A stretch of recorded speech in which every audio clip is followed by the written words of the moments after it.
Gravando. Muito bem, então, Ioris, queria começar agradecendo bastante o seu tempo aqui por disponibilizar para fazer essa entrevista comigo. E, Tranquilo. e eu queria, eu fui buscar com fontes fidedignas aqui no LinkedIn. Você é um facilitador de aprendizado, certo? E embaixador da HappyMeli. E explica um pouquinho Exatamente. para a gente o que você faz e o que a HappyMeli busca fazer. Então, começar pela Rapinelli. A Rapinelli, eu trabalho com ela é, há desde 2000, mais de um ano, e com a principal função de ajudá-los com o Management 3.0 aí para o Brasil. Essa ajuda é mais um propósito que foi decidido. Tipo, eu ouvir o que está acontecendo sobre o management, desculpa, sobre o management aí no Brasil e também falar um pouco sobre o management e, enfim, trabalhar conteúdo, Qual que é o propósito da ajudar. HappyMeli, para quem não sabe? Isso, boa. O propósito da RapML é levar a felicidade para o trabalho. Propósito Legal. bem simples. E como que você faz isso, sendo um embaixador ou sendo um facilitador de aprendizado? Então, a minha tentativa é trazer toda a infraestrutura que tem do management, todo o conhecimento, todas as práticas, ferramentas que tem criado para o management e levar isso para o Brasil, né? Trabalhando desde de tradução, né, de, do inglês para o português, até fazendo contato, levantando algumas questões, escrevendo sobre questões práticas do management, gerando conteúdo, conversando com algumas pessoas que praticam no Brasil para saber como que elas têm feito.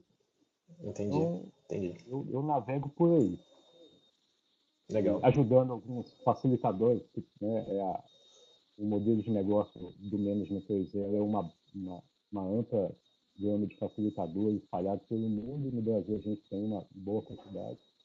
Então, Uhum. ajudar eles também com dúvidas, com necessidades, que tem sobre o Management 3.0, conteúdo, Legal. é isso. E, e o nosso tema de Como hoje aqui é. Desculpa, pode falar. Te Não, cortei. e a parte de facilitação, né, de aprendizado, é importante, e quando falo que eu trabalho com a RapMeli, com o Management 3.0, eu não tenho dedicação exclusiva, aliás, ninguém lá na RapMeli tem dedicação exclusiva para a empresa, né? É como se a gente Entendi. não trabalhasse 8 horas por dia. Ninguém trabalha Legal. 8 horas, 10 horas, 24 horas por dia para a RapMeli. Então, todo mundo tem lá outras coisas que faz, ou trabalham já dentro de empresas, ou tem a própria empresa. E eu também, não diferente, também tenho outras atividades que é de facilitador de aprendizado, que é ligado ao Learn 3.0, que tem a ver com o assunto de hoje, Aham. e, e outras facetas de aprendizado, professor, instrutor e etc. Então, Eu vi lá no seu LinkedIn, tem um monte de coisa que está em progress.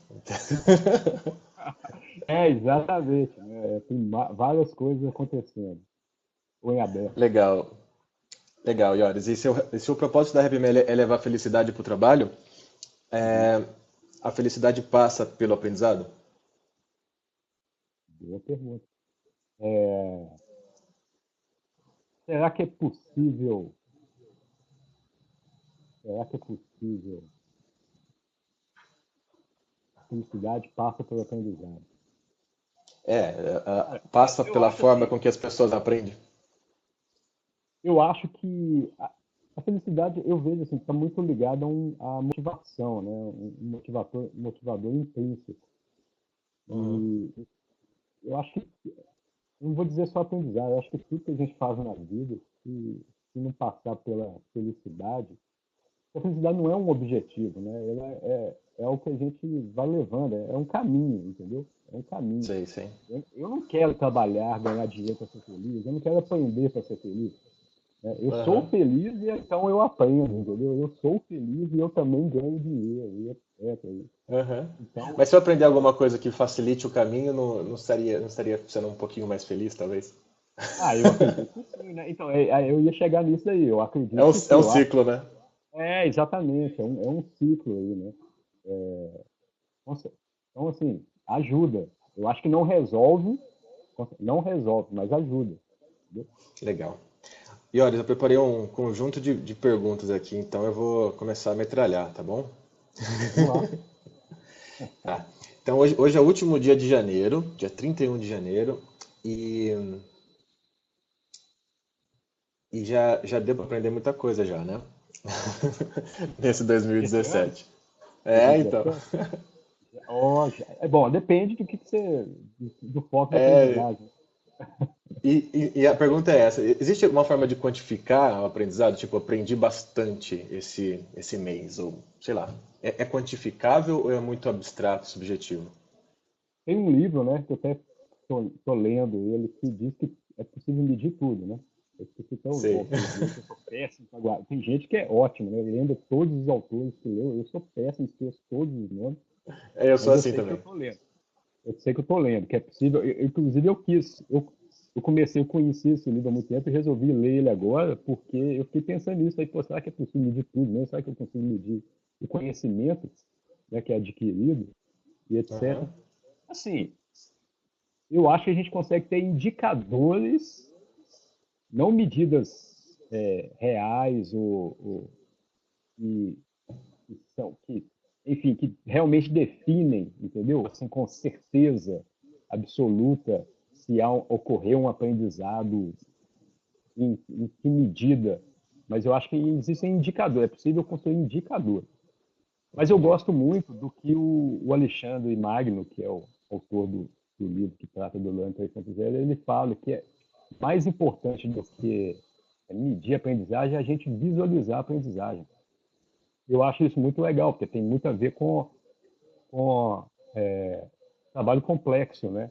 Que, Sim, cara, mais do que a gente querer medir aquele trabalho que está sendo realizado, dada toda a complexidade que está envolvida, que passa por relacionamento, a gente não sabe exatamente o tanto que uma pessoa contribuiu para a outra para poder aquele trabalho atingir aquele resultado. Em vez de a gente ficar preocupado em medir, é mais importante a gente ver o que está acontecendo, entendeu? A gente ter a entendi, dimensão do que, poxa, eu consegui, sabe, eu aprendi isso daqui. E o que isso é aham, importante para mim? Eu acho isso entendi, mais legal. entendi. Acho que eu vi essa frase, acho que foi o Mas, Matheus Haddad que acabou retweetando ela no Twitter, eu acabei vendo. É do Magno, tá. então. Então assim, é do Magno, Bom, eu não sei se ele também pegou isso de algum, eu realmente não tenho certeza, ele pode ter, mas eu li Aham, lá com ele. E então assim, é possível medir? É possível. Eu acho que é possível. Mas mais importante, eu acho que é da gente ver o que a gente está aprendendo, sabe? A gente poder visualizar isso, ter um entendi. panorama do que é que foi aprendido e da Agora importância disso. deixa eu ser chato agora, no questão. É possível ver, visualizar o aprendizado ou você só visualiza informações ali? Como é que você visualiza? Você vai acabar visualizando grandes blocos daquilo que você acha que aprendeu, né? Containers de aprendizado, talvez. Cara, isso é interessante, porque existe um. No meu conhecimento, tá? Oi, Rafael. Ah, Oi, tô aqui, tô aqui. é, no, no meu conhecimento sobre informação e conhecimento, sobre a epistemologia, né, o que é cada um, eu vejo que há uma sobreposição de definição, ou às vezes até alguns autores não definem ou não concordam, na verdade, o que é um, o que é outro, né? Então, o que é informação, o Sei, que é conhecimento, né? Alguns dizem que conhecimento é o que está só dentro da cabeça da gente, outros dizem que informação é só aquilo que está explicitado, né? Que está colocado em livros, enfim, na internet, que está publicado, está escrito em algum lugar. Eu não sei, cara. Eu vejo que depende. Eu acho que é mais como você percebe isso, sabe? Eu acho que depende da forma que cada pessoa percebe isso. Entendi. Deixa eu falar como eu percebo. Eu acho que se eu leio alguma coisa e eu vejo utilidade para mim, eu acho que aquilo é conhecimento, sabe? Uhum. Se eu vejo utilidade, então para mim conhecimento é alguma coisa que é útil, que tem uma Entendi. utilidade, uma aplicabilidade para mim. Para mim, pode ser que em contexto de outra pessoa não tenha. E ela acha que aquilo é Uhum. simplesmente uma informação, sabe? Então eu acho que depende muito da pessoa, do contexto que ela está ali naquele momento, ou que ela gostaria de aplicar aquela informação, aquele conhecimento que ela está absorvendo. Legal. Então eu vejo assim nesse sentido. E aí Uhum. você me perguntou, vou voltar na sua pergunta que eu perdi dela. A pergunta era se o que você visualiza, né? Porque quando eu vi, acho que essa Ah, postagem, não tá. sei se foi do Magno ou do Haddad, eu vi os post-its na parede, né? Eu tenho a fotinha da pessoa com os aprendizados gravitando ali em volta da pessoa, né? Então, aquilo são informações e acabam sendo containers que representam aquilo que você aprendeu, né? Então você não está por isso que eu falei que eu ia ser chato, né? Porque você não está visualizando o aprendizado em si, você está visualizando uma representação de uma informação, né? Que na parede ali, que representa aquilo que talvez você tenha de conexões de aprendizado na cabeça. Né? Você falou perfeitamente, é isso aí. O que eu estou É isso. visualizando são conexões que estão na minha cabeça. Inclusive, se outra pessoa olha aquilo ali, pode ser que não faça sentido nenhum para ela aquilo ali, ou Entendi. não acrescente nada, né? Ou não gere nenhum Uhum. insight para ela. Mas para mim faz muito sentido, né? É Legal. muito Show. importante eu visualizar aquilo para eu poder ter um panorama do que eu aprendi Uhum. daquilo lá. Mas eu concordo plenamente com você, que ele está dentro da minha cabeça, entendeu? O que eu estou visualizando faz muito mais sentido para mim. Mas Entendi. pode ajudar outras pessoas. Inclusive, que é o legal da visualização, de você externalizar ela, colocar, por exemplo, nesse formato que a gente chama de learning mosaic, né? Você colocar um Aham. mosaico de aprendizagem lá, é que você permite que outras pessoas também visualizem o que você aprendeu, os insights que você teve, o aprendizado que você teve, o conhecimento que você adquiriu, foi criado. Ela visualiza ali e pode gerar um novo conhecimento para ela. Ela pode perceber ali algum valor naquilo ali. Uhum. Show, show. Não, legal. Vamos continuar aqui então metralhando. O Ioris. Ioris, comenta a frase para mim. Precisamos criar uma cultura de falhar rápido para melhorar rápido. Comente esta frase. Essa também é legal, né? Eu até li alguma coisa a respeito disso essa semana, eu tô tentando lembrar aqui. Mas, cara, Ela tem a ver com o aprendizado de alguma forma? eu acho que nesse contexto de complexidade dos profissionais criativos, né? Muitos agora estão envolvidos nisso nos últimos Uhum. muitos anos. No século XXI, vamos colocar assim, né? Eu acho que todo mundo usa como base, eu acho bem interessante. No século XXI, os profissionais criativos, você passa a ser mais importante dentro de uma contexto de complexidade, de complexo de negócio, sobretudo, você tentar fazer alguma coisa e aprender com o erro, caso ele aconteça, do que você ficar tentando prescrever tudo que poderia acontecer e não tentar nada. Então, eu vejo realmente que é importante você tentar alguma coisa. Se for gerar alguma falha, não tem problema. Você não tem problema, óbvio, depende da falha, né? A gente não pode também, qual que seria o termo, Banalizar a falha, né? banalizar ou pelo lado contrário, né? Achar que falhar é uma grande, sabe, vai ser uma grande pedra de conhecimento, um grande mote para conhecimento, o que pode não ser verdade, né? Eu prefiro pensar assim, a gente precisa falhar com classe, sabe? Sabendo que caso haja uma falha, eu vou aprender alguma coisa com ela e vou sobrepor aquela falha, não vai ser tão prejudicial assim. Enfim. Uhum. Então, assim, falhar é interessante, sabe? A gente conviver com a falha. Por exemplo, eu venho de uma cultura de trabalho de século XX, há muitos anos atrás, onde que falhar não era tolerado, né? Não era tolerado falhar. Eu lembro disso perfeitamente. Você não podia falhar, cara. Você tinha que fazer de Uhum. tudo para não falhar. E aí eu fico pensando hoje como isso era terrível, sabe? Como isso atrasava a gente para a gente aprender as coisas. Uhum. Eu mesmo tive que mudar muito minha cabeça, sabe? Aprender, começar a pensar de forma diferente. Falar, cara, não tem problema nenhum a gente errar, sabe? Desde que a gente esteja Uhum. preparado para errar também, né? E Entendi. aprender com esse erro. Não tem problema nenhum nisso. E é Então, possível assim, é aprender sem importante. errar? Eu acho que é possível. Cara, eu penso assim, tudo é uma jornada, sabe? Tudo é uma jornada. É possível aprender sem errar. Se você lança um produto e ele tem sucesso, você aprendeu a lançar um produto com sucesso, né? Você aprendeu a lançar um produto com sucesso. Se você vai conseguir replicar esse mesmo sucesso com um outro produto, É outra dada coisa, né? toda a complexidade que é envolvida nisso, perdão, toda a complexidade que é envolvida nisso, não há garantia nenhuma.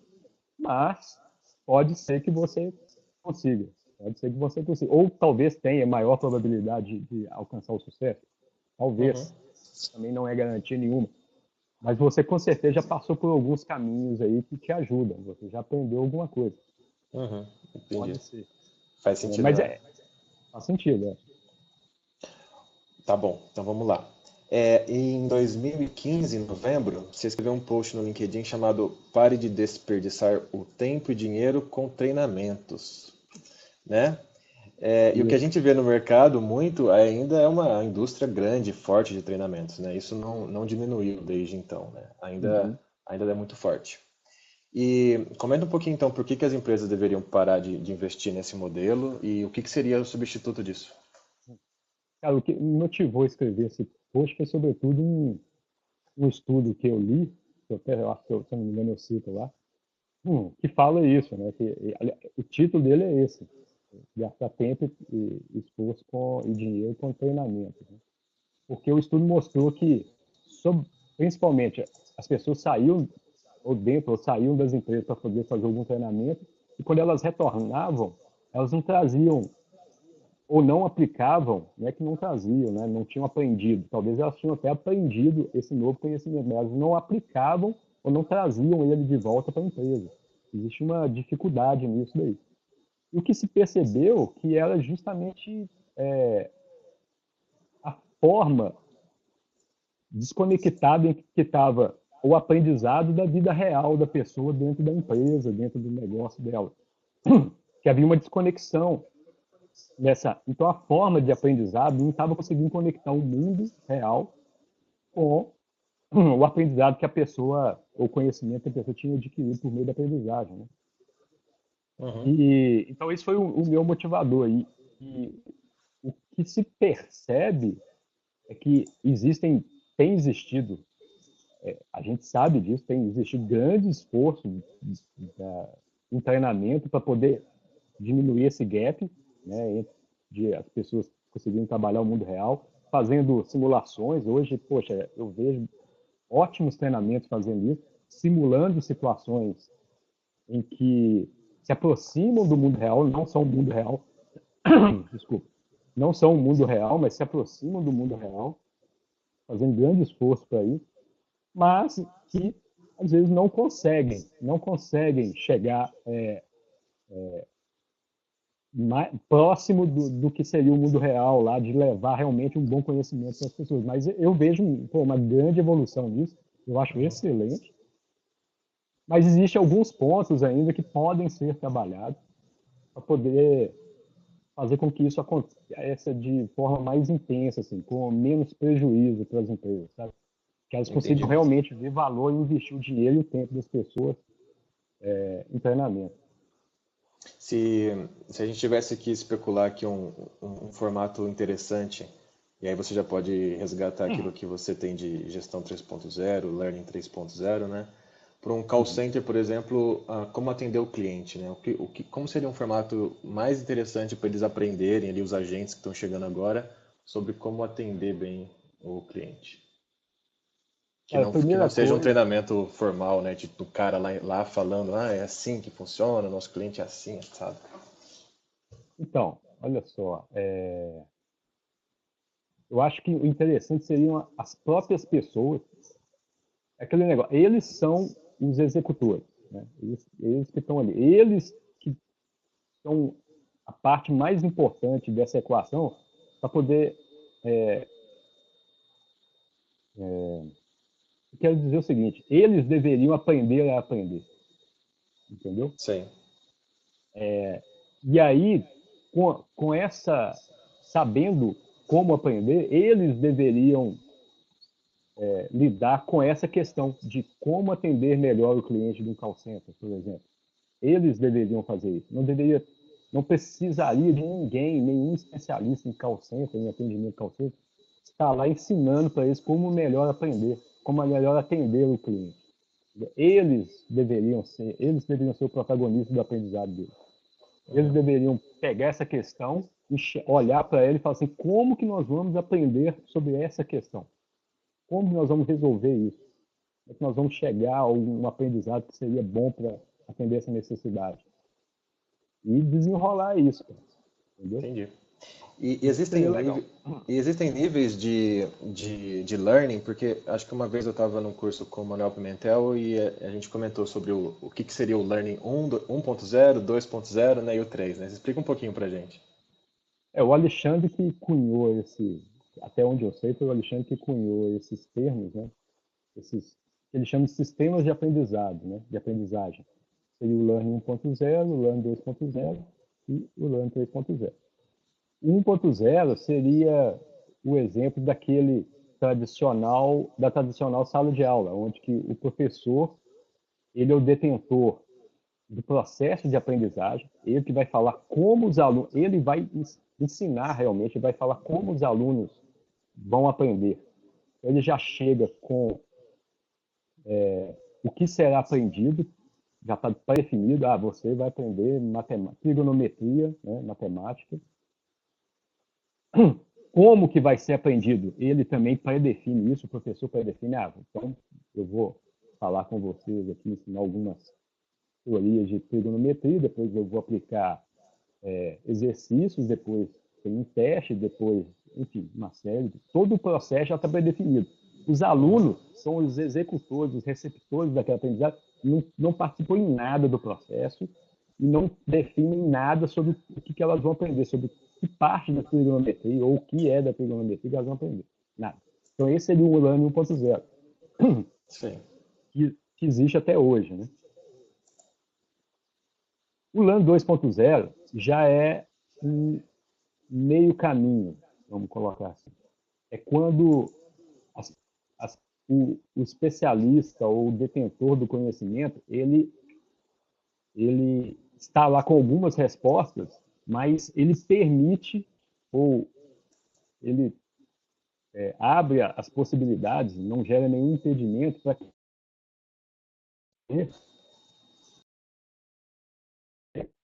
Opa, está me ouvindo? Oi, tô vendo sim. Dá Porque uma cortada aqui às vezes. está dando umas cortadas. Então, as pessoas que vão aprender, elas têm a possibilidade de fazer perguntas, de ajudar a definir um pouco o processo. Tá? Então, tipo assim, se for para aprender sobre trigonometria, sei lá, vão conversar sobre algumas coisas. Eles podem fazer perguntas sobre. Vamos ver se minha trigonometria ainda é boa. Sobre ângulos, entendeu? Cálculo de, sei lá, formas geométricas e etc. Sim. Alguma coisa desse tipo. Mas a pessoa que está lá, o especialista, ele detém o conhecimento e ele dá as respostas para ele. Então, esse seria o LAN 2.0, né? Uma pessoa que personifica muito bem o LAN 2.0 no mundo dos negócios, sobretudo, é o consultor, né? Ele chega lá, ele sabe as respostas, mas ele ouve as pessoas, ouve as perguntas das pessoas e vai direcionando as pessoas para aquelas respostas. O 3.0, a linha dele as pessoas são os protagonistas do aprendizado. Então, elas geram as perguntas e elas vão atrás das respostas. Não existe um papel de especialista ali para dar todas as respostas. Não que as pessoas não possam ir atrás de especialistas, elas podem até fazer isso. Tá? Podem ir atrás de especialistas com algumas perguntas para ouvir, mas não é um único especialista, são vários especialistas. Né? E aí, utilizando de hoje de uma disponibilidade de informação e conhecimento que existe em abundância, principalmente pela internet, disponível pelos meios de comunicação de forma, né, de custo muito baixo, então isso facilitou muito o acesso. E também contactar pessoas no mundo inteiro, ficou muito barato, muito fácil. Então as pessoas elas fazem as perguntas e elas obtêm as respostas. Não tem nenhuma, uma única pessoa, né? Ou um único especialista que vai dizer o que é o certo. Existem várias facetas de verdade. As pessoas vão escolher aquelas que melhor se identificam com o contexto delas, com os problemas delas, com o que ela quer aprender.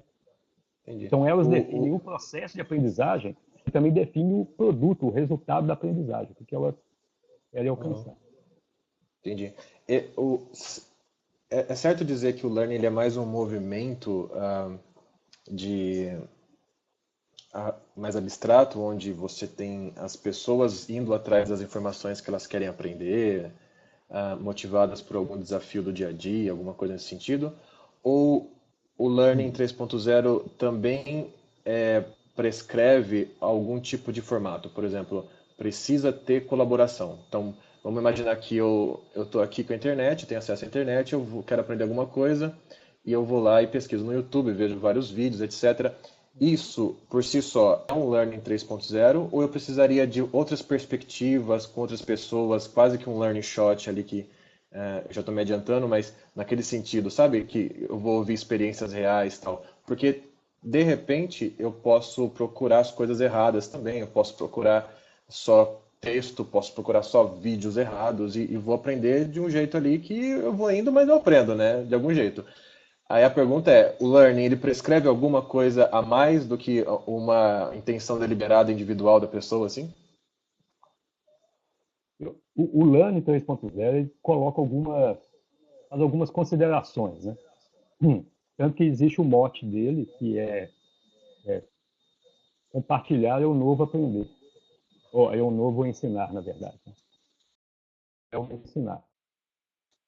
Então, dentro disso, você considerações que é você possibilitar o compartilhamento do conhecimento para você também aprender alguma coisa.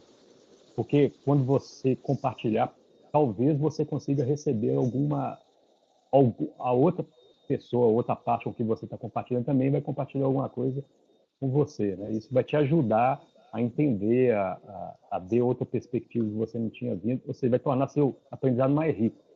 Mas vamos pegar esse exemplo que você falou aí de você parte para um aprendizado sem envolver outras pessoas, né? Sem compartilhar nada com outras pessoas, não diretamente. Então, você faz uma aprendizagem de mão única, vamos assim dizer, que é você, né, extraindo coisas de fontes diversas, internet, livros, etc. Como é que a gente pode ver isso dentro do Learning 3.0, né? Ok, você é o protagonista do aprendizado, você está procurando o resultado daquilo, o produto do aprendizado, você está definindo o seu processo de aprendizado, está acontecendo um aprendizado emergente ali.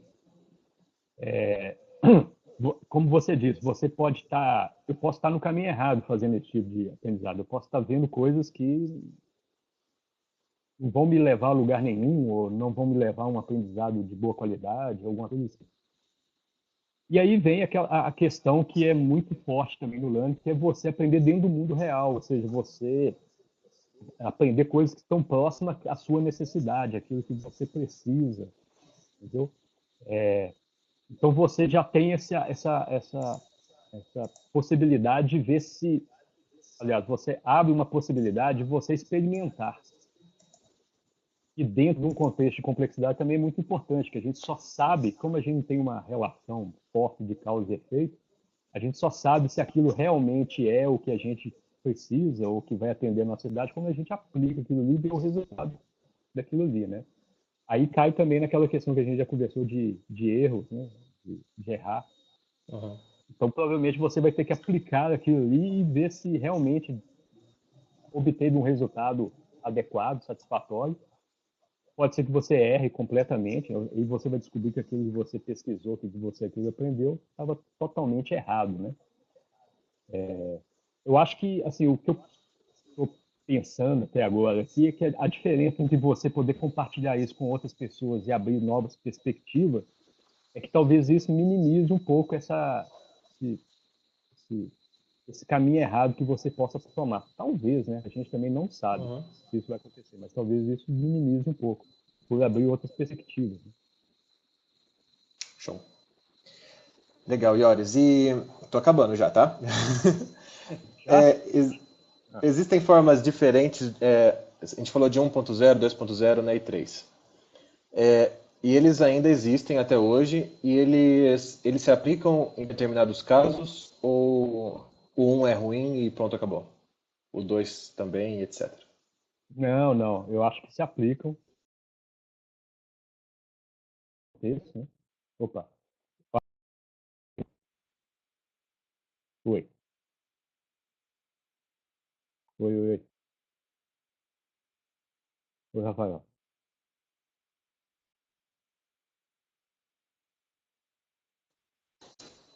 Oi, Rafael. Oi, oi, agora Ah, voltou, Ioris. Esse foi maior. oi. Então, eu acho que depende muito do contexto. Eu acho que você pode aplicar, dependendo muito do contexto, como eu falei. Talvez para uma criança aprender alguma coisa, seja o básico do básico de alguma área de conhecimento, talvez seja interessante. É porque assim, é interessante que depois que você começa a aplicar e a pensar sobre o Learn 3.0, você começa a perceber a aprendizagem um pouco diferente, sabe? Eu Sim, começo, não que o que eu estou querendo dizer é o seguinte: eu acho difícil, pelo menos no meu ponto de vista, dividir, falar assim, olha, isto se aplica, isso categorizar, isso é Learn 1.0 vai resolver esse problema. Eu acho difícil sim, falar isso. Eu entendi. acho que as coisas se misturam, sabe? Em algum momento, o Learn 1.0 pode ser usar práticas de Learn 1.0 podem ajudar mais. Mas isso não quer dizer que eu não estou aplicando também o Learn 3.0. Entendeu? Eu acho que elas se Entendi. sobrepõem, se misturam. Eu acho que Acho aí, que tem um. dependendo. Pode falar. Desculpa, pode falar. Dependendo do Não, é... contexto, dependendo do contexto, um vai se sobressair, vai ser mais interessante de ser usado, ou o outro vai ser mais interessante. Mas não quer dizer que um sumiu, não, entendeu? Eles estão um pouco juntos ali, misturados. Só que você pode puxar mais um, ou puxar Uhum. um pouco mais do outro. Mas eu vejo, assim, o LAN 3.0, e aí a gente pode falar de, por exemplo, falando de crianças, né? Porque às vezes vem muito essa. Ah, como é que, poxa, aprendizado emergente para criança? Foi. Mas existem escolas, em São Paulo tem algumas, eu sei de outras cidades que tem outras escolas que usam uma metodologia de ensino para criança, onde que quando você dá uma olhada nessa metodologia, você percebe elementos de aprendizado emergente, de LAN 3.0, dentro daquele contexto lá. É que, por exemplo, para ensinar física e trigonometria para uma criança, eles falam o seguinte: vamos construir uma bicicleta. E aí a pessoa precisa, aquela criança, né, vai ter que aplicar vários conceitos ali de física, de matemática, para poder chegar na bicicleta. Então você está Uhum. resolvendo um problema real, que é construir uma bicicleta, né, que realmente seja utilizado, seja útil, mas aplicando várias fontes de conhecimento diversas, aonde que a pessoa vai ter que se Vamos adaptar. colocar um exemplo prático assim. Vamos vamos imaginar que eu estou aprendendo a tocar violão, né? Uhum. Quando você falou, eu fiz muito um paralelo com quando a gente fala no ágil de determinismo, onde você tem o tradicional, quando a gente apertava parafusos, né? Que é a questão do foco na eficiência e do determinismo, onde se fizer A, me retorna B. Então, nesse contexto, onde é tudo bem previsível, bem simples, né, o complicado lá do Knevin, a Uhum. gente poderia utilizar um método mais tradicional, um planejamento bem mais forte no começo, porque as coisas não tendem a mudar e é mais previsível. E aí, quando você vai para um negócio mais de construção complexa, de produtos tal, você usaria ágil porque ele é mais emergente, mais experimental, tem os ciclos de feedback, etc, né? É Uhum. o mesmo que dizer, por exemplo, que no learning, a gente, por exemplo, se eu for aprender a fazer um sol no violão, isso é bem simples, né? Tipo, eu preciso colocar o dedo em determinadas cordas e, né, em determinadas notas vai formar o acorde e aquilo é simples e eu poderia ter um instrutor especialista que me fale exatamente o que eu preciso fazer. Uhum. Agora, talvez aprender a tocar uma sinfonia ou fazer uma música diferente, eu não sei como que, né, talvez a questão de você estar em colaboração com alguém, vendo alguém tocar e tem alguns aprendizados implícitos ali, né? Talvez se aplique. Faz sentido isso, essa comparação que eu fiz? Eu acho que faz, mas mais uma vez, eu acho que depende muito do contexto, né, cara? Porque eu vou te dar um exemplo, um outro exemplo parecido com esse. É Tá, real, vai ficar legal. legal. Eu, te- eu tenho um sobrinho, que hoje está com sei, 15 anos. E quando ele tinha uns 11, ele apaixonou com Facebook. Né? Descobriu o Facebook e apaixonou. Mas ele apaixonou no seguinte sentido: ele queria criar o próprio Facebook dele. Entendi. E ele falou: eu quero ficar rico, porque ele leu a história do Mark Zuckerberg. Ele falou: eu quero ficar rico. Eu vi o filme, eu não sei, eu acho que ele viu o filme. Eu quero ficar rico igual a ele, eu quero criar o Facebook. Sim. E veio atrás de mim, me perguntar, falando: ah, como é que eu crio um Facebook? Aí eu falei com ele o seguinte, na época, né? Eu falei com ele o seguinte, seja, uns 5 anos atrás. Eu peguei alguns livros de Java, de programação, entreguei para ele e falei: olha, você primeiro precisa aprender isso, tá certo? Sabe o que aconteceu? Ele nunca abriu o livro e desistiu totalmente de fazer aquilo ali. Eu matei a motivação dele.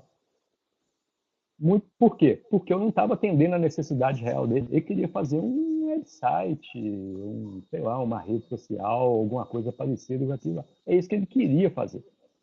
E Uhum. eu fui falar com ele que ele devia aprender Java, aprender, cara, PHP, entendeu? Eu Sim. matei a motivação dele. Não é isso que ele queria aprender. Ele queria aprender. A gente sabe que ele precisaria passar por isso.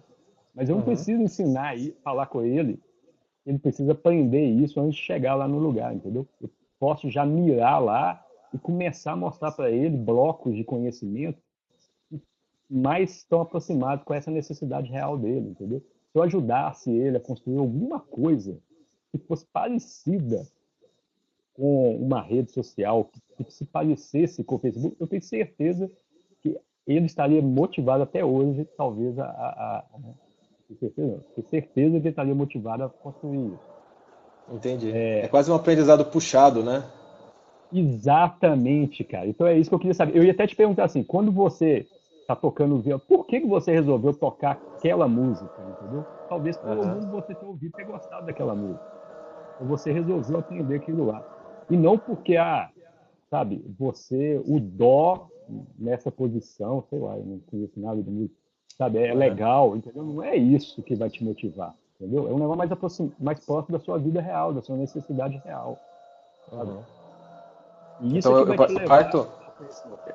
Legal, eu parto da música que me motiva e aí eu vou aprender o suficiente das notas para tocar aquela música. Não ficar Isso, assustado com um grande repertório de livros de PHP e Java, por exemplo, né, que se assustou o exatamente.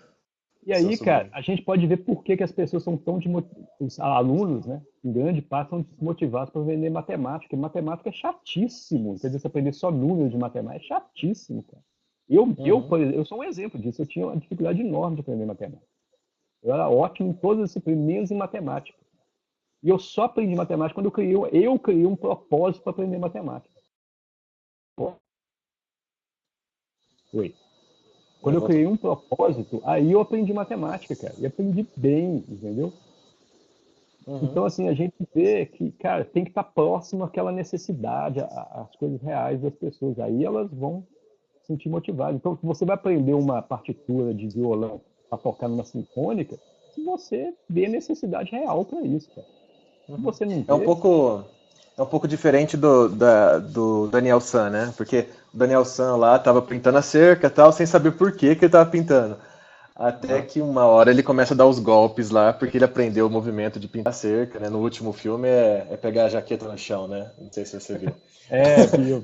Pega a jaqueta, vira a jaqueta e É dá os golpes, interessante né? isso que você está falando, porque apesar de que o aprendizado dele, primeiro ele tinha uma motivação forte para aprender, né, de qualquer forma.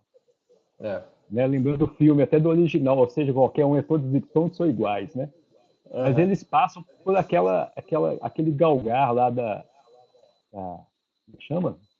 Caramba, do cara vem do aprendiz até o mestre lá, eu esqueci o nome. O Sei. Dreyfus, né?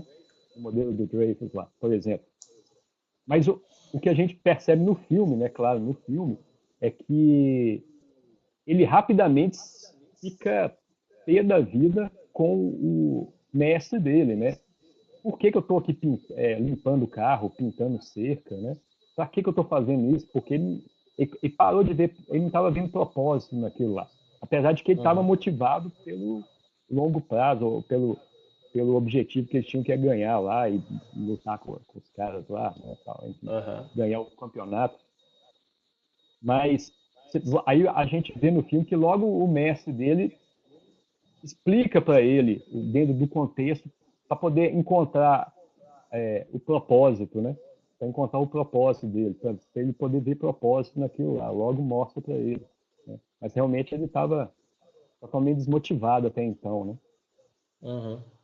É quase Coisa que eu não igual fiz com jogar. meu sobrinho, por exemplo. Coisa que eu não fiz com meu É. sobrinho. Se eu tivesse, nesse momento, eu percebi que ele tinha se desmotivado, eu ir lá e mostrar para ele aonde que ele ia encontrar, né, aquele conhecimento dele que estava adquirindo com o que ele realmente queria, eu teria ajudado ele, mas eu não fiz isso, eu totalmente desmotivado. Desistiu. Show. E acho que a última pergunta que eu tenho, Ioris, e já agradeço aí o tempo que você disponibilizou pra gente, Hum. o aprendizado em si, né? Quando a gente faz, por exemplo, um Learning Canvas, que a gente está lá com o pessoal colaborando, tudo, Uhum. o, aparecem ali vários insights, né? E você consegue ver as coisas de perspectivas bem diferentes. E uma coisa que eu acho bem legal nesse modelo é você considerar perspectivas que você nunca teria considerado se não tivesse colaborando daquele jeito, né? Uhum. E pegando até a teoria mais recente que eu tenho estudado de cisnes negros, essas coisas de previsibilidade e tal, né, que a gente vem discutindo, Aham. talvez esse tipo de formato ele te possibilite esbarrar com conteúdos aleatórios que você não esperava Um cisne esbarrar e de negro. repente, né, um cisne negrinho ali e de repente aparecer e você ter uma sacada super genial assim, até fora daquele contexto que você estava imaginando. Exatamente. Mas o aprendizado em si, ele não viria da aplicação, porque eu saindo de um Learning Canvas ou de um Learning Shot, por exemplo, eu tenho vários insights, mas às vezes eu não aprendi a coisa, eu precisaria aplicar ela para poder aprender. Concordo plenamente. É isso mesmo. Tem que É aplicar. isso, né? Aí é que Entendi. você vai ver primeiro se realmente é útil aquilo, né? Uhum. É, até é interessante porque lá no Learning, você falou do Learning Canvas, né? O Learning Canvas tem uma parte de lá que é a parte que a gente usa no final, que é a tentar, né? E talvez o mais adequado seria experimentar, que no fundo talvez tenha o mesmo significado, mas eu acho que dá uma dimensão um pouco mais interessante, que é experimentar. Ou seja, Uhum. realmente experimentar aquela ideia, aquele insight, aquele cisne negro, talvez que você tenha descoberto lá, para você realmente aplicar no seu mundo real e ver que aquilo realmente foi útil. Né? Eu vejo a aprendizagem como um ciclo. como várias coisas a gente tem percebido hoje, que na verdade É, é tudo cíclico, né? Obviamente, a aprendizagem também é cíclica. Você aprende alguma coisa, se você não, você deveria abrir a possibilidade de experimentar aquilo que você acabou de aprender, para realmente perceber o valor daquilo, a utilidade daquilo, ou se aquilo não tem valor, não é, ou você aprendeu a coisa errada para aquela sua necessidade. E novamente entrar no ciclo de aprendizagem novamente, né, de colaborar, compartilhar, aprender coisas novas, aprender alguma coisa que seja interessante que aconteça, experimentar novamente, e assim ficar nesse ciclo de aprendizagem contínua. Né? legal. Não existe Show. ciclo de melhora contínua, então nós temos um ciclo de aprendizagem contínua. Aham. Ioris, cara, muito obrigado, viu? Valeu. Você quer deixar alguma mensagem final aí que a gente não tenha coberto nessa nossa entrevista?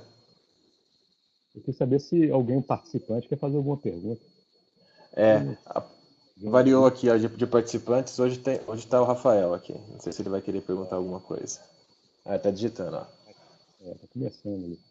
É, bom, enquanto isso, o que eu posso falar?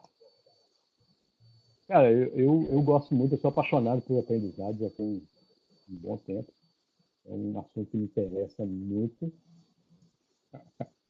É um assunto que me interessa muito e que eu venho lendo cada vez mais e aprendendo sobre ele. Tenho lido muita coisa interessante. E como a gente aplica isso nesse contexto atual nosso de negócio, de complexidade. Eu acho que os insights e esse sistema de aprendizado foi criado pelo Alexandre Magno é bem interessante. Eu acho que a gente ainda está começando nele, apesar de que eu vejo iniciativas no mundo inteiro nesse sentido. Eu tenho cada vez mais lido, visitado sites de empresas que estão começando a trabalhar nesse sentido de uma aprendizado emergente, de um aprendizado por meio de colaboração, de compartilhamento, Uhum. é cada vez mais intenso, mas eu acho que nós ainda estamos no início dessa onda. Ainda temos muita coisa para surfar ainda nesse sentido de descobrir, de experimentar, porque também eu tenho consciência de que a gente não tem certeza se nós estamos totalmente certos. Justamente porque nós estamos começando e existe uma enormidade de campo ainda a ser trilhado, aí, Experimentado. a ser descoberto, experimentado, exatamente. A gente não tem certeza, a gente está experimentando muita coisa para ver se Legal. realmente tem valor, se é interessante para todo mundo. Tá?